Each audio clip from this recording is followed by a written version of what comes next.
ওই বড় মাছটা যখন তুলে আনলাম তখন স্পিড খুব ভালো ছিল বুঝছেন, তখন এইভাবে গেড়ে এইভাবে দিলাম চাপ, হ্যাঁ ডেলিভারি মনে উঠে আলগোসে চলে গেল।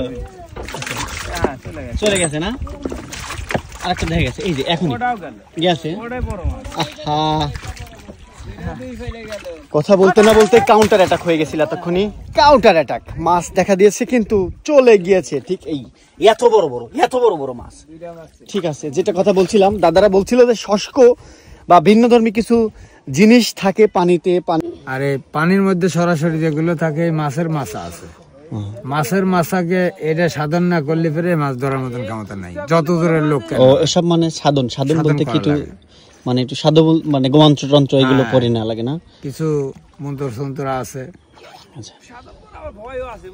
আবার যদি একটু আবল তাবল হয়ে যায় নিজের ক্ষতি হয়ে যাবে, এমন একটা সেনসিটিভ জিনিস, এমন একটা জিনিস। তো এখন যারা ধরতেছে এটা কি সাধনা? হ্যাঁ অবশ্যই সাধনা। হ্যাঁ আচ্ছা, মানে মূলত আপনারাও সাধনে আছেন। হ্যাঁ, সাধন ছাড়া কোনো ই মেলে না, যোগ মেলে না। না, সাধন ছাড়া কিছু না হয়তো তাহলে তো এই গজার এই কুচি দিয়ে তুলে আনার মতন কোনো শক্তি নেই। তখন অনেকটা ইজি হয়ে যায়, তাই না?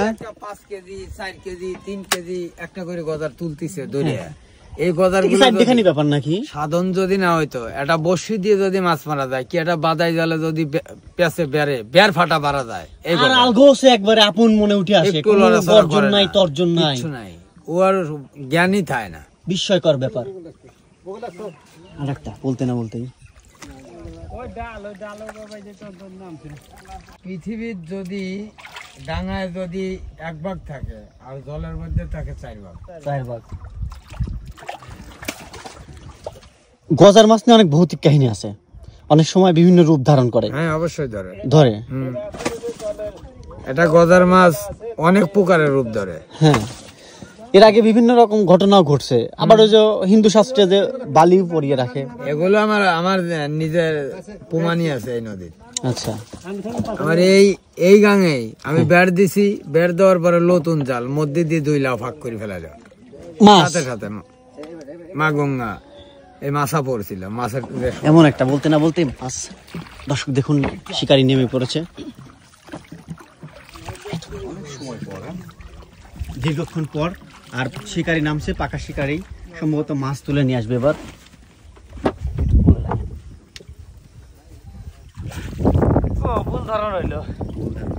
কথা বলছিলাম, কথা বলি তো নৌকা ফাঁক হয়ে গেল, তারপরে কি?